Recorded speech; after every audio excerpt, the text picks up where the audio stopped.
오늘 저녁에 우리가 상고할 하나님 말씀은 계속해서 고린도전서 9장 16절부터 18절 말씀까지입니다.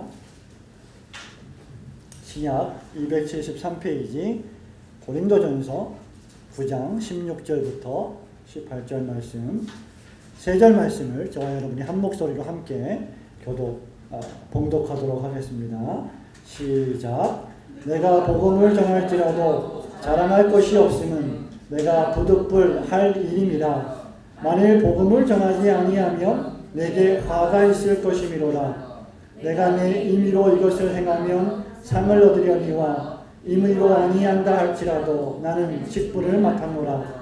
그런즉 내 상이 무엇이냐? 내가 복음을 전할 때에 값없이 전하고 복음으로 인하여 내게 있는 권을 다 쓰지 아니하는 이것이로다. 아멘. 오늘 계속해서 고린도전서 강의 24번째 시간 부득불 할 일 또는 반드시 해야 할 일이라는 제목으로 하나님 말씀 잠시 상고하기를 원합니다. 20세기의 러시아의 유명한 작가 가운데 유명한 작가들이 많이 있습니다만은 그 가운데 보리스 파스테르나크라고 하는 유명한 소설가와 시인이 있습니다.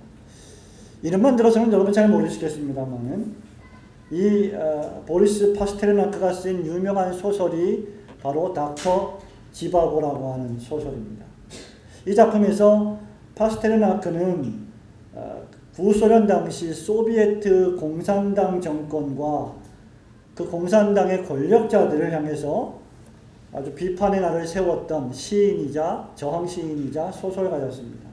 원래 그는 시인으로 시작했는데 나중에 이 닥터 지바고라고 하는 소설을 쓰고 이 소설로 말미암아 노벨 문학상이라고 하는 상을 수상받기로 결정함에 따라서 시인보다는 소설가로 더 유명해진 그러한 인물입니다.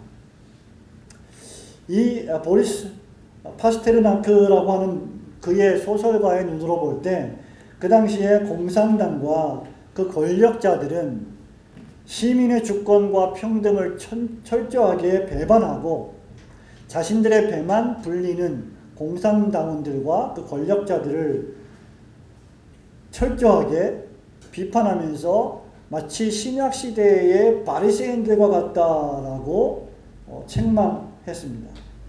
그래서 그는 펜을 들어서 닥터 지바고라고 하는 소설을 쓰면서 그 소설 속의 주인공인 닥터 지바고의 눈으로 당시의 소비에트 공산당 권력자들을 비판하는 동시에 당대 러시아 독자들과 민중들을 향하여서 공산당 권력자들에게 끌려다니지 말고 좀 깨어있어라. 좀 정신을 차리고 깨어서 저항해야 한다라고 경고했습니다. 이 작품은 1958년에 스웨덴 할리몬에서 노벨 문학상 수상작으로 결정되었습니다만은 그 당시에 공산당 정부와 또 소련 작가연맹의 압력에 견디지 못해서 이 보리스 파스테르나크는 이 상을 수상하는 것을 결정하지 못하게 되고 거부하게 됩니다. 나아가서 그는 국외 추방이라고 하는 압력을 받았고 소련 작가연맹으로부터 영구 제명 처분을 당하기도 하는 수모를 겪었습니다. 그럼에도 불구하고 이 보리스 파스테르나크는 자신의 소신을 굽히지 않고 열심히 시를 쓰면서 소설을 쓰면서 러시아 공산당 정권을 비판했고 시민들을 향해서 계몽적인 그런 활동을 계속했던 유명한 인물입니다. 그는 끊임없이 소련 공산당 이념을 비판하고 당대 권력자들이야말로 신약시대의 바리새인처럼 진정한 하나님 사랑의 실천을 외면한 자들이라고 비난했습니다. 그에게 고통이 따른다 할지라도 그에게 불이익이 따른다 할지라도 인민을 사랑하지 않는 즉 시민을 사랑하지 않는 말로만 사랑한다고 외치는 소비에트 공산당을 향해서 끊임없이 비판의 글을 쓰는 것은 자신이 반드시 어떤 일이 있어도 꼭 해야 할 일로 생각했던 것입니다. 지난주에 우리는 복음을 전하는 자를 향한 교회의 의무와 또 복음을 전하는 자의 의무에 대해서 생각해 보았습니다. 오늘 우리는 계속해서 반드시 해야 할 일 또는 본문 말씀대로 하면 부득불 할 일이라고 하는 내용의 말씀을 상고하기를 원합니다. 사도 바울은 복음을 전하는 것이야말로 예수 그리스도의 복음을 증거하고 선포하는 일이야말로 이 보리스 파스테르나크가 했던 것처럼 어떤 일이 있어도 반드시 해야 할 일이라고 말하고 있습니다. 여기 본문 말씀에 부득불 할 일, 16절 말씀에 부득불 할 일이란 이 말은 반드시 해야 할 일, 나에게 부과된 일, 내가 마땅히 하기로 작정된 일을 뜻합니다. 그것은 다름 아닌 복음을 전하는 일이었습니다. 우리가 묵상 기도할 때 읽었던 말씀처럼 마태복음 28장 19절 20절 제일 마지막 절 말씀에 보면 예수 그리스도께서 우리에게 주신 마지막 명령이 있습니다. 그것이 바로 지상 대명령이라고 하는 선교 명령이죠. 너희는 가서 모든 족속으로 제자를 삼아라. 아버지와 아들과 성령의 이름으로 세례를 주라. 내가 너에게 가르쳐 분부한 모든 말씀을 지키게 하라. 가르쳐라. 그 말씀입니다. 한마디로 요약하면 복음을 전해라. 복음을 증거하라. 그 말입니다. 이것이 반드시 해야 될 일이라고 하는 것입니다. 여러분, 복음을 전한다는 말이 무슨 말일까요? 복음을 전한다는 말은 쉽게 말하면 전도한다는 말입니다. 여러분들이 여러분 직장에서 사업장에서 여러분 이웃들에게 또는 여러분의 학교 친구들에게 여러분의 이웃관계를 통하여서 예수님을 믿으세요. 예수 그리스도를 영접하시고 구원을 받으세요라고 증거하는 것이 복음을 전한다는 뜻이라는 것입니다. 그렇기 때문에 복음을 전한다, 복음을 증거한다 이 말은 어떤 특정한 사람들에게만 적용된 말이 아니라 예수님을 영접하고 예수님을 구주로 받아들이는 모든 그리스도인들, 즉 모든 성도들에게 부과된 일이라고 하는 사실입니다. 어린아이들로부터 노년에 이르기까지 남녀노소를 불구하고 예수님을 믿는 자라고 하면 누구든지 이 복음을 증거해야 된다는 것이죠. 또 전도라고 하는 것은 복음을 선포하고 설명한다는 의미입니다. 그런 의미에서 좀 더 좁게, 좀 더 구체적으로 복음을 전한다 그 말은 복음을 설교한다는 말입니다. 제가 지금 복음을 설교하고 있지요. 복음을 선포하고 있지요. 여러분들이 일상생활에서 복음을 전도하는 것과 제가 지금 이 강단에서 여러분들에게 복음을 설교하고 선포하는 것은 본질적인 의미에서 동일한 것입니다. 형식적으로 내용적으로 차이가 있을 수 있습니다만은 본질적으로 똑같이 전도 및 설교하는 것은 동일하는 것이죠. 설교한다는 것은 복음의 메시지를 읽어주고 그것을 해석하고 그것을 설명하고 그것을 선포하는 것입니다. 좀 더 구체적으로 이 일은 복음을 설교하기로 부르심을 받은 사명자들의 의무입니다. 오늘 이 본문 말씀을 기록하고 있는 사도 바울이 받은 사명과도 같은 것이죠.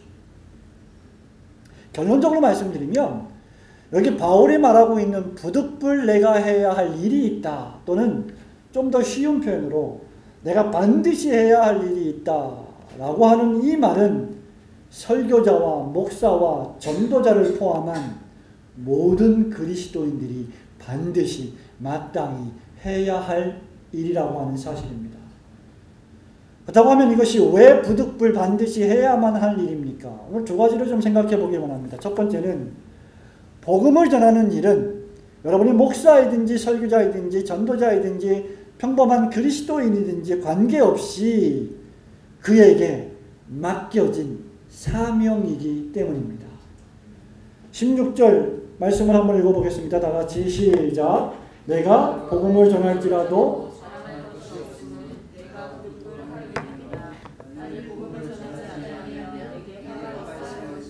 17절 계속해서요. 내가 내 임의로 이것을 행하면 상을 얻으려니와 임의로 아니한다 할지라도 나는 직분을 맡았노라. 여기 16절과 17절에 중요한 두 단어를 우리가 좀 생각해 보아야 합니다. 첫 번째는 부득불해야 할 일이다 라고 바울이 말했습니다. 제가 전술한 바와 같이 부득불해야 할 일이라고 할 때 부득불이라고 하는 말, 영어로 I am compelled to do 라고 하는 뜻인데 헬라어로는 아난케라고 하는 단어입니다. 이 말 속에는 필연성, necessity, 반드시 필요한 일이다. 다른 말로 duty, 의무이다. 지금 내가 하고 있는 이 일은 반드시 내가 해야만 하는 필요한 일이고 나에게 맡겨진 의무와 같다라고 하는 뜻입니다. 바울은 자신이 필연적으로 또는 의무적으로 해야 할 일이 있다고 말하는 것입니다. 이것은 기분 좋을 땐 하고 기분 나쁠 땐 안 해도 되는 그런 종류의 일이 아니라 우리의 감정여와 우리의 상황여와 우리의 어떤 신분의 지위고하를 막론하고 어떤 상황이든지 우리가 마땅히 해야만 될 필요가 있는 일이라고 하는 사실입니다. 그것이 무엇입니까? 복음을 전하는 것이라는 사실이죠. 복음 전하는 일을 필연적으로 의무적으로 반드시 해야 할 일이다 라는 것인데 그것이 무엇을 의미합니까? 두 가지를 또 생각해 보기 바랍니다. 하나는 적극적으로 또는 긍정적으로 본문 말씀을 보면 이 말은 우리가 사명감을 가지고 복음 전도 사역을 감당해야 한다는 말입니다. 17절 말씀을 보십시오. 내가 내 임의로 이것을 행하면 상을 얻겠다. 다른 말로 하면 내가 자원해서 내가 원해서 내가 좋아해서 이 일을 하면 내가 상을 받지 않겠느냐. 그런데 내가 자원해서 원해서 하지 아니한다 할지라도 나는 직분을 받았기 때문에 반드시 해야만 된다는 말입니다. 내가 스스로 자원한 것이 아니라는 말이죠. 여러분과 제가 하고 싶어서 이 일을 하기로 결정한 것이 아니라는 말입니다. 이것은 내가 정한 일이 아니라는 것이죠. 만일 내가 원하는 일을 하면 그에 따른 월급이나 보수나 여러분은 상급을 받지 않겠습니까? 하지만 우리가 먼저 알아야 할 것은 이 복음을 전하는 것은 우리 자신이 선택한 삶이 아니라는 말입니다. 이것은 여러분의 선택과 여러분의 기호와 여러분이 좋아하고 싫어하는 것과 관계없이 하나님께서 여러분에게 지정해 놓으신 삶이라고 하는 사실입니다. 다시 말하면 하나님께서 여러분에게 하라고 부과하신 삶이라는 겁니다. 하나님이 위탁하신 삶이라는 거죠. 다른 말로 하면 사명이라는 것입니다. 하나님께서 우리에게 사명이라고 하는 것을 위탁하셨다는 말이죠. 그래서 이 복음을 전도하는 삶, 복음을 설교하는 이 삶은 설교자와 목사뿐만 아니라 모든 그리스도인들이 내 마음대로 내 기분 내키는 대로 좌우하며 살 수 있는 것이 아니라 반드시 해야만 할 일이라고 하는 사실입니다. 사랑하는 성도 여러분, 저를 보십시오. 오늘날 우리가 살고 있는 이 시대의 사조는 어떻습니까? 오늘날 우리가 살고 있는 이 시대의 철학과 사조는 무엇입니까? 네가 싫은 것은 절대로 하지 마라. 네 감정이 원하지 않는 것, 네 감정이 내키지 않아 하는 것은 하지 않아도 될 자유가 너에게 있다. 다른 말로 하면 네 마음 가는 대로 행하라. 네 마음대로 해라. 네가 좋아하는 일을 해라. 그래야 너한테 행복이 올 것이다. 그래야 네가 행복할 것이다 라고 주장하는 것이 바로 우리가 살고 있는 시대의 사조가 아닙니까? 바로 이것이 오늘날의 문화가 요구하는 삶이 아닙니까? 그런데 사도 바울은 내가 좋아하고 내가 하고 싶어하는 일 정도가 아니라 이 일은 내가 좋아하고 하고 싶어하는 일과 상관없이 부득불 반드시 해야만 되는 일이다. 사명감을 가지고 해야 되는 일이다 라고 우리에게 설교하고 있는 것입니다. 이 일은 계속해서 직분을 받은 사명을 가리키는 말이죠. 이것은 주님이 바울에게 주신 사명이었습니다. 이것은 바울이 마땅히 감당해야 될 직분이었습니다. 바울이 갈라디아서 2장 7절과 8절에서 이렇게 말합니다. 도리어 내가 무할례자에게 복음 전함을 맡기를 베드로가 할례자에게 맡음과 같이 한 것을 보고 그 다음 8절 말씀에 베드로에게 역사하사 그를 할례자의 사도로 삼으신 이가 또한 내게 역사하사 나를 이방인의 사도로 삼으셨느니라. 바울에게 이 복음 증거하라고 하는 사명을 주신 분은 하나님이시라는 말입니다. 그렇기 때문에 매우 중압감 넘치는 강요된 사역이라는 것이죠. 바울의 어깨를 짓누르는 사명이라는 말입니다. 그래서 바울은 이것을 하지 않으면 안 되었던 것입니다. 복음을 전하는 일이 반드시 해야만 할 그에게 맡겨진 사명이라는 것이 또 무엇을 의미합니까? 이것은 부정적으로 또는 소극적으로 우리가 복음을 증거하는 사역을 감당할 때에 교만하게 자랑하는 자세를 취해서는 안 된다는 것을 뜻합니다.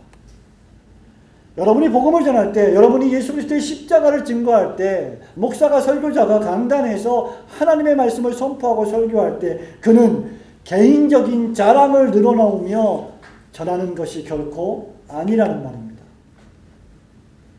바울은 복음을 전한다고 해서 그것으로 유세를 부리거나 헛되이 자랑하지 않았습니다. 16절 말씀을 보십시오. 내가 복음을 전할지라도, 그 다음 말씀, 자랑할 것이 없으면 왜 자랑할 것이 없습니까? 내가 마땅히 해야 할 의무이기 때문이죠. 그렇기 때문에 복음을 전하는 자들은 하나님께서 맡겨진 사명감을 가지고 하나님께서 선포하고 설교하고 전도하라고 우리에게 주어진 메시지만, 말씀만 전하고 설교해야 하는 겁니다. 거짓말을 해서는 안 됩니다. 거짓 약속을 하면서 복음을 전하면 안 된다는 것입니다. 하나님 말씀에 무엇을 더하거나 이미 기존에 있는 하나님 말씀에서 무엇을 빼서 설교하고 복음을 전하고 십자가 복음을 전도하는 것은 하나님께서 기뻐하시지 않는 행위라는 것입니다. 우리가 거짓말을 하면서 복음을 전하는 것이 무엇입니까? 쉽게 예를 들면 기복주의입니다. 번영주의입니다. 성경 말씀, 하나님 말씀을 균형 있게 골고루 바르게 선포하지 않고 예수를 믿고 교회를 다니면 무조건적으로 복을 받고 무조건적으로 재산이 늘어나고 무조건적으로 무슨 일을 만나든지 다 형통하며 아무런 사고나 사건과 질병이 없을 것이다 라고 전도하고 설교하는 것이 바로 기복주의적 설교이죠. 그것은 거짓말을 하면서 설교하는 것입니다. 그것은 성도들의 눈과 귀를 가리면서 설교하는 것입니다. 그것은 예수를 안 믿는 자들에게 기독교의 본질적인 메시지를 숨겨놓고 설교하는 거짓 복음인 것입니다. 진짜 복음은 당신은 죄인입니다. 당신은 잘 되기 위해서, 당신은 행복하기 위해서, 당신은 돈을 많이 벌기 위해서, 당신은 높은 자리에 올라가기 위해서 예수를 믿어서는 안 됩니다. 당신은 당신의 죄를 해결하기 위해서 예수님을 영접해야만 합니다. 만일 그렇지 아니하면 당신에게는 영원한 저주와 멸망과 심판이 있을 것이기 때문입니다. 라고 설교하는 것이, 라고 전도하는 것이 바른 전도요, 바른 설교라는 것입니다. 그렇기 때문에 우리가 복음을 전할 때 자랑하면서 뻐기면서 없는 것을 있는 것처럼 교만하게 해서는 안 된다는 것이죠. 겸손히 해야 할 일이라고 하는 사실입니다. 사도 바울은 이것을 너무너무 잘 감당했습니다. 이것이 가능했던 이유는 사도 바울이 복음을 설교하고 전도할 때 철저하게 예수 그리스도의 십자가 구속의 사랑에 사로잡혔기 때문입니다. 그렇기 때문에 바울은 복음을 전하면서 이방인의 사도로서 13개의 신약 성경을 쓰면서 수없이 많은 교회를 개척하고 성장시키면서도 겸손하게 자랑하지 않고 내가 죄인 중에 괴수다, 내가 아무것도 바라지 않고 복음을 전한다라고 설교할 수 있었던 것입니다. 사랑하는 성도 여러분, 여러분과 제가 주님을 위해서 무엇인가 할 수 있다, 무엇인가 공헌할 수 있다, 무엇인가 내가 주님을 위해서 봉사할 수 있다라고 생각하는 것은 어떤 의미에서 보면 대단히 불경한 생각이 아닐 수 없습니다. 왜냐하면 주석가 데이비드 프라이어가 본문 말씀 주석에서 말씀하듯이 하나님을 향한 어떤 봉사나 호의나 친절을 베풀 수 있다는 생각 자체를 혐오스러운 것으로 보고 거부했다라고 쓰고 있기 때문입니다. 누가복음 17장 7절부터 10절 말씀에 보면 이런 말씀이 있습니다. 너희 중에 네게 밭을 갈거나 양을 치거나 하는 종이 있어 밭에서 돌아오면 저더러 곧 와서 앉아서 먹으라 할 자가 있느냐? 도리어 저더러 내 먹을 것을 예비하고 띠를 띠고 나의 먹고 마시는 동안에 수종 들고 너는 그 후에나 먹고 마시라 하지 않겠느냐? 명한 대로 하였다고 종에게 살해하겠느냐? 이와 같이 너희도 명령받은 것을 다 행한 후에 이르기를 우리는 무익한 종이라 우리가 마땅히 하여야 할 일을 한 것뿐이라 할지니라 라고 예수님이 말씀하셨습니다. 무슨 말입니까? 저와 여러분은 그리스도의 종이라는 것입니다. 그렇기 때문에 우리가 복음을 전하는 것은 종으로서 마땅히 해야 할 우리의 의무요 필연적인 사명이라는 것이죠. 그래서 우리는 교만하게 자랑하면서 뻐기면서 하나님 말씀을 전도하거나 설교해서는 안 된다는 것입니다. 사랑하는 성도 여러분, 우리가 복음을 선포하고 설교하고 또는 전도할 때에 그것이 우리에게 맡겨진 사명임을 자각하고 겸손히 주님의 복음을 전도하고 선교하는 여러분 되시기를 주님의 이름으로 축원합니다. 두 번째는 무엇입니까? 반드시 해야 할 일. 왜 우리가 복음 전하는 일을 반드시 해야만 합니까? 왜 바울이 그렇게 말했습니까? 왜냐하면 16절 말씀에 보면 바울은 이 복음을 내가 전하지 않으면 나에게 화가 미칠 것이기 때문이다 라고 밝히고 있습니다. 이것은 복음을 전하지 않으면, 전도하지 않으면, 설교하지 않으면 바울에게 임할 결정적인 재앙을 가리키는 겁니다. 여기 화라고 하는 말은 재앙, 안 좋은 일, 나쁜 일이라고 우리가 번역을 할 수 있겠죠. disaster, 천재지변 같은 것을 의미할 때 쓰는 용어입니다. 지금 바울은 내가 재앙을 받지 않기 위해서라도 복음을 전해야만 합니다 라고 말하고 있는 것과 다름이 없는 것이죠. 그러나 그렇다고 해서 바울이 이것을 억지로 하거나 기쁨이 없이 마지못해서 했다고 단정할 수는 없습니다.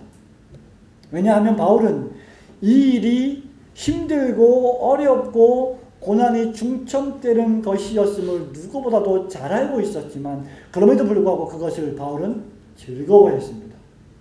여러분이 13개의 사도 바울이 쓴 편지를 읽어보면 그 엄청난 고난과 핍박과 죽음에 이르는 위협 속에서도 바울이 잃지 않고 있었던 것은 성령 안에서의 기쁨과 즐거움과 환희였습니다. 그는 복음을 즐거워했고 복음 전하는 삶을 기뻐하고 기뻐했습니다. 빌립보서를 보시면 여러분이 기뻐함이라고 하는 사도 바울의 용어가 어떻게 표현되어 있는지를 너무 잘 알게 될 것입니다. 바울은 자신에게 부과된 이 사명이 기쁘신 하나님의 뜻이요 은혜임을 잘 알고 있었습니다. 갈라디아서 1장 15절 16절 말씀을 보실까요? 그 말씀에 보면 바울이 이렇게 고백합니다. 내 어머니의 태로부터 나를 택정하시고 은혜로 나를 부르신 이가 그 아들을 이방에 전하기 위하여 그를 내 속에 나타내시기를 기뻐하실 때에 내가 곧 혈육과 의논하지 아니하고 라고 했습니다. 그래서 바울은 로마 교회에 복음을 전하면서도 기쁨으로 전했던 것입니다. 로마서 1장 15절 16절에 무슨 말씀이 있습니까? 그러므로 나는 할 수 있는 대로 로마에 있는 너희에게도 복음 전하기를 간절히 원한다. 내가 복음을 부끄러워하지 아니하노니 이 복음은 모든 자에게 구원을 주시는 하나님의 능력이 됩니다. 바울은 복음을 부끄러워하지 않았습니다. 이 말은 복음을 불키지 않았다는 것입니다. 복음을 전하는 것이 창피해서 얼굴이 빨개지지 않았다는 것입니다. 이 말은 복음을 전할 때 바울이 즐거워하고 기뻐했다는 것입니다. 그렇다고 하면 내가 복음을 전하지 않으면 나에게 화가 미칠 것이다 라고 하는 이 말은 그저 복음을 전하지 않으면 기복적인 의미에서 나에게 저주나 사고가 발생할 것이라는 의미가 아닙니다. 이 말은 복음을 전하는 이 위대한 특권을 수행하지 않는 것 자체가 불행이다. 그것이 화다. 그것이 재앙이다. 라고 하는 바울의 의식을 담고 있는 말입니다. 사도 바울은 종종 로마서에서 동족의 구원을 위한 바울의 감정을 스스럼없이 표현했습니다. 바울은 자신이 저주를 받아서 끊어질지라도 자기 동족 유대인과 이스라엘의 구원을 위해 기도했고 애썼던 인물입니다. 이것은 로마서 9장 1절과 3절에 아주 잘 나타나고 있습니다. 나의 형제 곧 고륙의 친척을 위하여 내 자신이 저주를 받아 그리스도에게서 끊어질지라도 원하는 바로다 라고 바울이 고백하고 있죠. 하나님께서 복음을 증거하라, 복음을 선포하라고 하는 이 전도 명령의 중대성에 대한 바울의 인식입니다. 말씀드린 대로 바울은 이방인 선교를 위해서 택하신 하나님의 그릇이었습니다. 뿐만 아니라 그는 자신의 고륙 친척의 구원을 위하여 기도하며 복음을 전했던 인물이었습니다. 그는 출애굽기 32장 32절에 기록된 모세의 기도처럼 이스라엘의 죄를 사하여 달라고 기도하며 그렇지 않으면 주님의 기록하신 책에서 나 모세의 이름을 지워달라고까지 기도했던 모세와 같은 인물이었습니다. 그 정도로 주님의 복음을 전하며 선교하며 전도하며 살아가는 삶을 엄청난 사명감으로 의무감으로 느꼈던 바울이었다고 하는 사실입니다. 사랑하는 성도 여러분, 참된 설교자와 전도자와 성도는 모두 이러한 감정을 지니고 있어야 합니다. 구약의 예레미야 선지자는 하나님의 말씀을 설교하고 전도하면서 많은 핍박을 당한 인물이었습니다. 그는 예레미야 20장 8절과 9절에서 이렇게 쓰고 있습니다. 대저 내가 말할 때마다 외치며 강포와 멸망을 부르짖으오니 여호와의 말씀으로 인하여 내가 종일토록 치욕과 모욕거리가 됨이니이다. 이스라엘의 죄, 그리고 이스라엘을 핍박했던 주변 강대국들의 죄를, 그 강포를, 그 불의를, 그 멸망을 설교하고 전도하고 바른 설교와 바른 전도의 말씀을 선포하니 모든 사람들이 그 말씀을 싫어했습니다. 좋아하지 않았습니다. 그래서 선지자 예레미야는 모욕을 당했습니다. 조롱을 당했습니다. 핍박을 당했습니다. 사도 바울과 마찬가지이죠.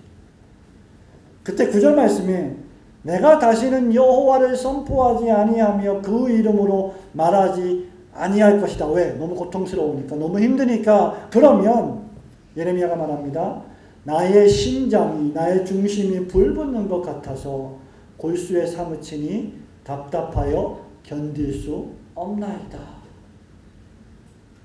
예수 믿는 신자로서의 삶이 아무리 힘들고 어렵다 할지라도 또 예수 믿고 살아가는 신자로서 복음을 전도하며 살아가는 성도로서의 삶이, 전도자로서의 삶이 아무리 힘들고 고통스럽다 할지라도 그래서 그것 때문에 전도하지 않고 그것 때문에 대충대충 신앙생활을 하겠다고 결심하면 그 마음 중심이 불붙는 것 같아서 절대로 나를 말씀이 가만두지 않습니다 라고 하는 고백을 예레미야가 하고 있는 것입니다.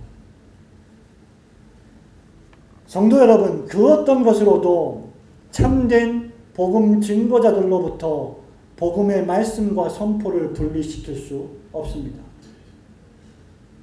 거짓된 복음 설교자, 거짓 선지자들은 하나님의 말씀과 그 말씀 선포를 분리할 수 있습니다만은 그들이 진정한 복음 설교자라고 하면 여러분들은 절대로 그들의 입에서 복음 선포를 제외시킬 수 없는 것입니다.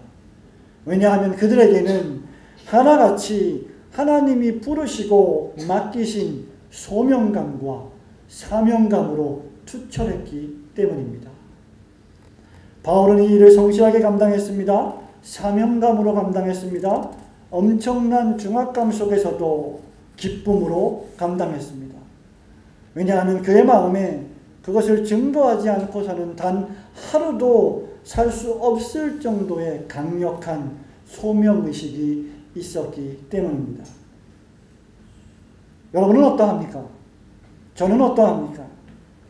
사도 바울은 모든 것을 자랑할 만한 위치와 신분과 능력의 소유자였음에도 불구하고 바로 이 복음 전파를 위하여 이 복음을 증거하고 설교하고 하는 일에 있어서 영혼이 그리스도 앞으로 오는 것에 걸림돌이 될까봐 자신의 모든 권세와 권리를 포기하면서까지 이 일을 멋지게 감당한 그리스도의 사역자였습니다. 그는 결코 헛되이 자랑하지 않고 겸손한 자세를 견지하며 선한 청지기의 사명을 감당했습니다. 오늘날의 그리스도인은 어떻습니까? 과연 저와 여러분은 바울처럼 반드시 해야만 하는 일에 소명감과 사명감으로 일하고 있습니까? 그저 교회만 오며 가며 복음의 본질도 모른 채 복음의 심각한 요구도 모른 채 종교인으로 전락하고 있는 수많은 썬데이 크리스찬과 바울은 얼마나 다른 인물입니까? 바울은 본문 말씀을 정리하면서 자기가 복음을 전할 때 자랑할 것이 없으면 이것이 부득불할 일이라고 했지만 그럼에도 불구하고 자신은 자랑할 것이 한 가지 있다고 했습니다.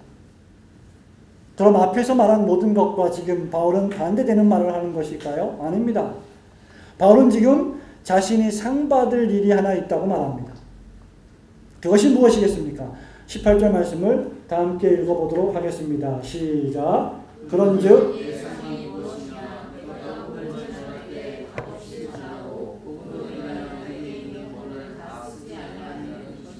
아멘. 성도 여러분, 이것이 무엇을 의미합니까? 그것은 바로 복음을 위해서 기꺼이 자신이 누릴 수 있는 지위와 권리를, 쾌락을 포기하고 복음의 전진을 위해서 값없이 전하는 것, 그것이 바로 그가 받을 상이라고 말하는 것입니다. 값없이 구원의 복음 메시지를 설교하고 전도하는 삶을 살 수 있다는 것 자체가 사실상 큰 상이 아니고 무엇이겠습니까? 잠시 여러분 자신을 생각해 보시기 바랍니다. 잠시 마음을 멈추고 생각을 멈추고 활동을 멈추고 오직 한 가지 생각만 해보시기 바랍니다. 하나님 앞에서 나라고 하는 사람은 누구인가? 나라고 하는 인간은 어떤 인간인가? 죄인 괴수와도 같은 나를 우리 하나님께서 창세전에 택하시고 때가 참에 구원하시고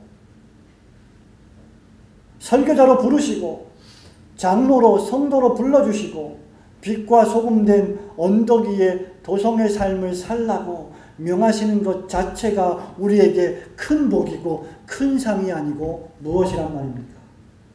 우리는 더 이상 어떤 상을 기대하고 있는 것입니까? 주님의 복음 전파를 위하여 여러분과 저의 권리와 모든 것들을 과감히 포기하고 기꺼이 헌신하는 삶이 바로 우리가 받아야 할 상이라고 지금 바울은 말하고 있는 것입니다. 주님, 내가 주님을 위해서 지난 29년 동안, 30년 동안, 40년 동안 헌신해 왔고 열심히 봉사해 왔는데 나의 삶은 왜 이렇게 고달픕니까? 나의 삶은 왜 이렇게 고통입니까? 나의 삶은 왜 이렇게 힘들고 어렵습니까? 라고 바울은 단 한 번도 불평한 적이 없습니다. 바울은 그러한 삶을 살아가는 것 자체가 자신에게 축복이요 위대한 상급이었음을 잘 알고 있었던 위대한 신앙인이었기 때문입니다. 왜냐하면 그는 정확히 이러한 길을 걸어가는 것이야말로 우리 주님께서 자기를 부인하시고 자기의 십자가를 지었던 삶인 줄 잘 알고 있었기 때문입니다. 여러분이 세상을 살아가면서 신자로서 그리스도인으로서 성도로서 이 세상의 삶을 살아가면서 모든 행복과 모든 즐거움과 모든 기쁨을 다 누리려고 생각하지 마십시오. 자신이 아닌 죄인들을 위하여 기꺼이 모든 권리를 포기하시고 자신의 생명을 헌신하심으로 말미암아 많은 사람들을 구원으로 인도하셨던 구세주의 삶이 바로 우리가 따라가야 할 삶이요, 그것이 바로 사도 바울이 따랐던 삶임을 명심하시기를 축원합니다. 그 결과는 무엇입니까? 복음의 전진, 하나님 나라의 엄청난 진전, 하나님의 거룩하신 이름의 영광, 그것이 바로 그 결과입니다. 사랑하는 성도 여러분, 말씀을 맺기를 원합니다. 바울에게는 해도 지치지 않는 엄청난 기쁨의 사명이 있었습니다. 이것은 자신에게 부과된 필연적인 의무였음에도 불구하고 단 한 번도 바울은 이것을 마지못해 수행한 적이 없는 너무나 기쁘고 즐거운 일이었습니다. 그것은 바로 그리스도의 십자가 복음을 전하는 것이었습니다. 십자가 복음을 전하는 것이 바울의 소명이요, 바울이 이 세상에 존재했던 삶의 이유였습니다. 바울은 하나님께서 원하시는 이 일을 수행하기 위해서 헌신했고 자신의 모든 은사와 재능을 아낌없이 바쳤습니다. 바울의 이러한 모습은 저와 여러분에게 큰 도전을 제공합니다. 제가 믿기로 여러분에게도 이러한 은사가 있습니다. 여러분에게도 남들이 가지지 못한 탁월한 재능들이 있습니다. 또한 하나님의 부르심과 사명이 있습니다. 우리는 과연 그러한 은사와 재능을 위해서 그 모든 것들을 무엇을 위해 사용하고 있습니까? 세상 사람들은 그 모든 재능과 그 모든 은사들을 기껏해야 인류애를 위하여 사용하고 기껏해야 자신의 쾌락을 위하여 사용합니다. 그러나 우리 그리스도인들은 죄인들을 구원해내는 복음 전파 사역에 그 모든 재능과 은사들을 사용해야만 합니다. 과연 우리는 반드시 해야 할 일을 위해 우리의 무엇을 포기하고 우리의 무엇을 헌신하고 있는지 돌아보아야 합니다. 우리의 세상의 삶에는 반드시 해야만 할 일들이 있습니다. 어머니라고 하는 것, 아버지라고 하는 것, 부모라고 하는 것, 목자라고 하는 것, 목사라고 하는 것, 도무지 포기할 수 없고 도무지 저버릴 수 없는 사명이 있습니다.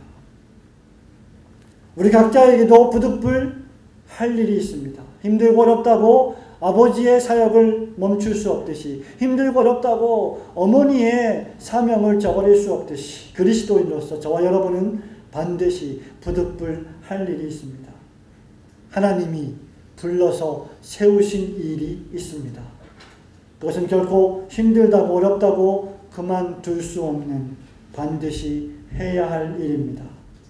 성도는 주님을 위해서 포기하고 섬기고 희생하였다고 하는 자랑이 있어야 할 줄로 믿습니다.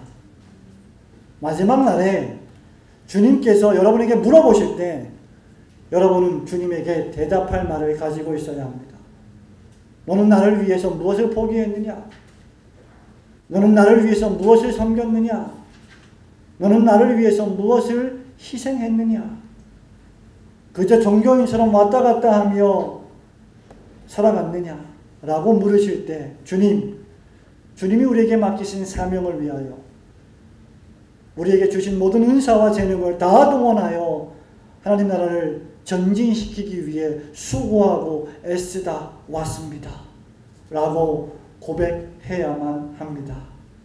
우리의 재능과 은사와 시간과 물질을 선용하여 주님의 나라와 그의 영광을 위해서 종처럼 그저 맡겨주신 일에 충성을 다하는 여러분들 되시기를 주님의 이름으로 축원합니다.